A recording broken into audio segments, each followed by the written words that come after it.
Well, welcome back. Said at the beginning of this book, this was not my favorite book because it's awfully hard to read how sad it was that so many of the animals just didn't really understand who Aslan was, that they would have believed any of that stuff. But interesting lesson, isn't it, about how many very important things start out with something very small, like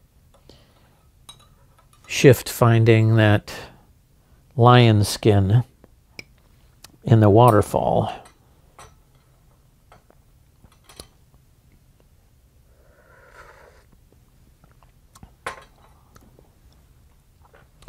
History turns on some what seem at the time very small things.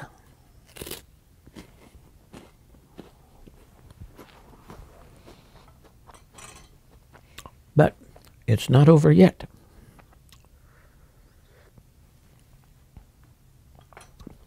And that's one of the very important lessons of history. It's not over till it's over. Chapter 9, The Great Meeting on Stable Hill. For a long time they could not speak or even shed a tear. Then the unicorn stamped the ground with his hoof and shook his mane and spoke. "Sire," he said, "there is now no need of counsel. We see that the ape's plans were laid deeper than we dreamed of.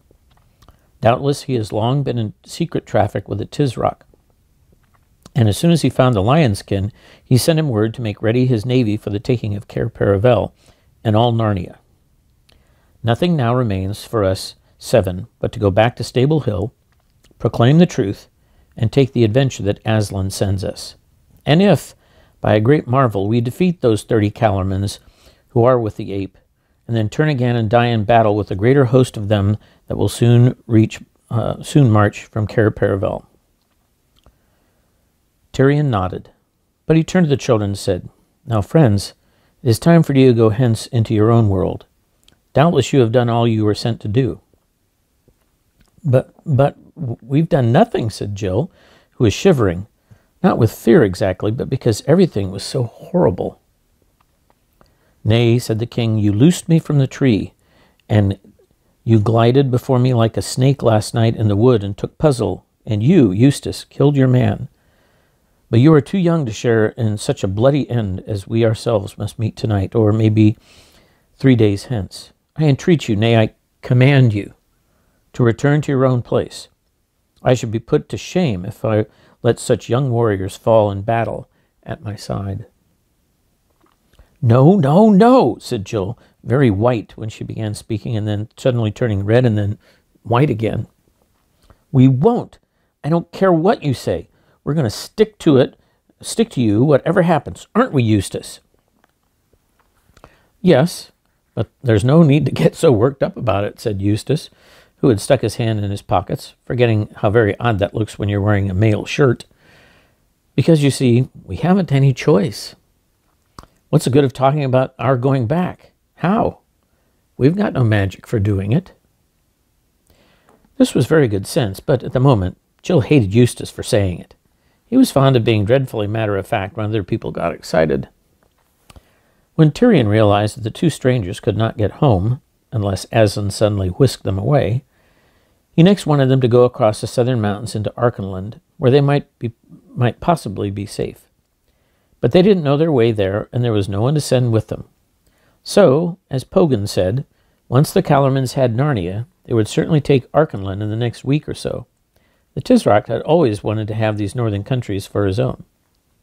In the end, Eustace and Jill begged so hard that Tirion said they could come with him and take their chance, or, as he much more sensibly called it, the adventure that Aslan would send. The king's first idea was that they should go back not to Stable Hill, they were sick of that very name of it by now, till after dark. But the dwarf told him that if they arrived there by daylight, they would probably find the place deserted, except perhaps for a Calormen sentry. The beasts were all too frightened by what the ape and Ginger had told them about this new angry Aslan, or Tashlin to go near it except when they were called together for those horrible midnight meetings. And Calamans are never good woodsmen. Pogun thought that even by daylight they could easily get round to somewhere behind the stable without being seen. This would be much harder to do when the night had come and the 8 might be calling the beasts together and all the Calamans were on duty. And when the meeting did begin, they could leave Puzzle at the back of the stable completely out of sight till the moment at which they wanted to produce him. This was obviously a good thing, for their only chance was to give the Narnians a sudden surprise. Everyone agreed and the whole party set out for a new line, northwest, toward the hated hill. The eagle sometimes flew to and fro above them. Sometimes he sat perched on Puzzle's back. No one, not even the king himself, except in some great need, would ever dream of riding on a unicorn. This time Jill and Eustace walked together. They'd been feeling very brave when they were begging to be allowed to come with the others, but now they didn't feel brave at all. "Pole," said Eustace in a whisper, "I may as well tell you, I've got the wind up." "Oh, you're all right, Scrub," said Jill. "You can fight, but I'm just shaking, if you want to know the truth." "Oh, shaking nothing," said Eustace. "I'm feeling like I'm going to be sick." "Don't talk about that, for goodness sake," said Jill. They went on in silence for a minute or two. "Pole," said Eustace presently. "What?" she said.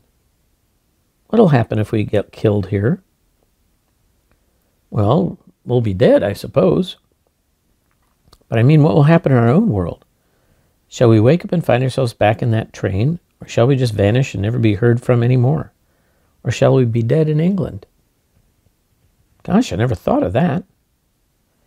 It'd be rum for Peter and the others if they saw me waving out of the window, and then when the train comes in, we're nowhere to be found. Or if they found if we're dead over there in England." "Ugh," said Jill. "What a horrible idea." "Wouldn't be horrible for us," said Eustace. "We shouldn't be there." "I almost wish—" "I don't know, though," said Jill. "What were you going to say?" "I was going to say, I wish we'd never come. But I don't. I don't. I don't. Even if we are killed, I'd rather be killed fighting for Narnia than grow old and stupid at home, and perhaps go about in a bath chair and then die in the end just the same. Or be smashed up by British railways." "Why'd you say that?" "Well, when that awful jerk came, the one that seemed to throw us into Narnia, I thought it was the beginning of a railway accident. So I was jolly glad to find ourselves here instead." While Jill and Eustace were talking about this, the others were discussing their plans and becoming less miserable. That was because they were now thinking of what was to be done that very night, and thought of what had happened to Narnia. The thought of all her glories and joys were over, was pushed away into the back of their minds. The moment they stopped talking, it would come out and make them wretched again. But they kept on talking. Pogun was really quite cheerful about the night's work they had to do. He was sure that the boar and the bear, and probably all the dogs, would come over to their side at once. And he couldn't believe that all the other dwarfs would stick with Griffle. And fighting by firelight, in and out among trees, would be an advantage for the weaker side. And then, if they could win tonight, need they really throw their lives away at meeting the main Calormen army a few days later? Why not hide in the woods, or even up in the western waste beyond the great waterfall, and live like outlaws? And then they might gradually get stronger and stronger, for talking beasts and Archenlanders would be joining them every day. And at last they'd come out of hiding and sweep the Calormens, who would have got careless by then, out of the country, and Narnia would be revived. After all, something like that, very like that, had happened in the time of King Miraz. And Tirian heard all this and thought, but what about Tash? And felt in his bones that none of it was going to happen. But he didn't say so. When they got nearer to Stable Hill, of course, everyone became quiet. Then the real woodwork began. From the moment at which they first saw the hill to the moment at which they arrived at the back of the stable, it took them over 2 hours. It's the sort of thing one couldn't describe properly unless one wrote pages and pages about it. The journey from each bit of cover to the next was a separate adventure. And there were very long waits in between, and very and several false alarms. If you're a good scout or a good guide, you'll know already what it must have been like. But about sunset, they were all safe in a clump of holly trees about 15 yards behind the stable. They all munched some biscuit and lay down. Then came the worst part, the waiting. Luckily for the children, they slept for a couple of hours, but of course they woke up when the night grew cold, and what's worse, woke up very thirsty and with no chance of getting a drink. Puzzle just stood, shivering a little with nervousness, and said nothing. But Tyrion, with his head against Jewel's flank, slept as soundly as if he were in his royal bed at Cair Paravel, till the sound of a gong beating awoke him, and he sat up and saw that there was firelight on the far side of the stable and knew that the hour had come. "Kiss me, Jewel," he said, "for certainly this is our last night on earth, and if ever I have offended against you in any matter, great or small, forgive me now." "Dear King," said the unicorn, "I could almost wish you had, so that I might forgive it. Farewell. We have known great joys together. If Aslan gave me my choice, I would choose no other life than the one I have had, and no other death than the one we go to." Then they woke up Farsight, who was asleep with his head under his wing. It made him look as if he had no head at all, and crept forward to the stable. They left Puzzle, not without a kind word, for no one was angry with him now, but just behind it, telling him not to move until someone came to fetch him and took up their position at one end of the stable. The bonfire had not been lit for long and was just beginning to blaze up. It was only a few feet away from them, and a great crowd of Narnian creatures were on the other side of it, so that Tyrion could not at first see them very well, though of course he saw dozens of eyes shining with the reflections of the fire, as you've seen a rabbit's or a cat's eyes in the headlights of a car. And just as Tyrion took his place, the gong stopped beating, and from somewhere on his left 3 figures appeared. One was Rishta Tarkin, the Calormen captain. The second was the ape. He was holding one of the Tarkin's hands with one paw and kept whimpering and muttering, "Not so fast, don't go so fast. I'm not at all well. Oh, my poor head. These midnight meetings are getting too much for me. Apes aren't meant to be up at night. It's not like I was a rat or a bat. Oh, my poor head." On the other side of the ape, walking very softly and stately with his tail straight up in the air, came Ginger the cat. They were headed for the bonfire and were so close to Tyrion that they would have seen him at once if they had looked in the right direction. Fortunately, they did not. But Tyrion heard Rishta say to Ginger in a low voice, "Now, cat, to thy post. See thou play the part well." "Meow, meow, count on me," said Ginger, and then he stepped away beyond the bonfire and sat in the front row of the assembled beasts, in the audience, you might say. For really, as it happened, the whole thing was rather like theater. The crowd of Narnians were like the people in the seats. The little grassy place just in front of the stable where the bonfire burned and the ape and the captain stood to talk to the crowd was like the stage. The stable itself was like the scenery in the back of the stage, and Tyrion and his friends were like people peering around from behind the scenery. It was a splendid position. If any of them stepped forward in the full firelight, all eyes would have been fixed on him at once. On the other hand, as long as you stood still in the shadow of the end wall of the stable, it was 100 to 1 against being noticed. Rishta Tarkin dragged the ape up close to the fire. The pair turned to face the crowd, and this, of course, meant that their backs were toward Tyrion and his friends. "Now, monkey," said Rishta Tarkin in a low voice, "say the words that wiser heads have put in thy mouth, and hold up thy head." As he spoke, he gave the ape a little prod or kick from behind with the point of his toe. "Do leave me alone," muttered Shift, but he sat up straighter and began in a louder voice. "Now listen, all of you. A terrible thing has happened. A wicked thing. The wickedest thing that has ever been done in Narnia. And Aslan—" "Tashlin, fool," whispered Rishta Tarkin.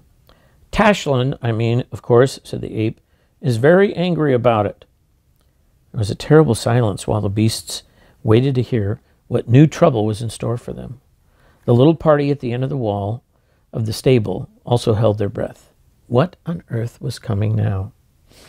"Yes," said the ape, "at this very moment, when the terrible one himself is among us, there in the stable behind me. One wicked beast has chosen to do what you'd think no one would dare even do if it were 1,000 miles away. It is dressed up in a lion's skin and is wandering about these woods, pretending to be Aslan." Jill wondered for a moment if the ape had gone mad. Was he going to tell the whole truth? A roar of horror and rage went up from the beasts. "Grrr," came the growls. "Who is he? Where is he? Just let me get my teeth into him." "It was seen last night," screamed the ape, "but it got away. It's a donkey, a common, miserable ass. If any of you have seen that ass—" "Grrr," growled the beasts. "We will, we will. He'd better keep out of our way." Jill looked at the king. His mouth was open and his face was full of horror. And then she understood the devilish cunning of the enemy's plan. By mixing a little truth with it, they had made their lie far stronger. What was the good now of telling the beasts that an ass had been dressed up as a lion to deceive them? The ape would only say, "That's just what I've said." What was the good of showing them Puzzle in his lion skin? They would only tear him to pieces. "That's taken the wind out of our sails," whispered Eustace. "The ground is taken from under our feet," said Tirian. "Cursed, cursed cleverness," said Pogan. "I'll be sworn that this new lie is of Ginger's making."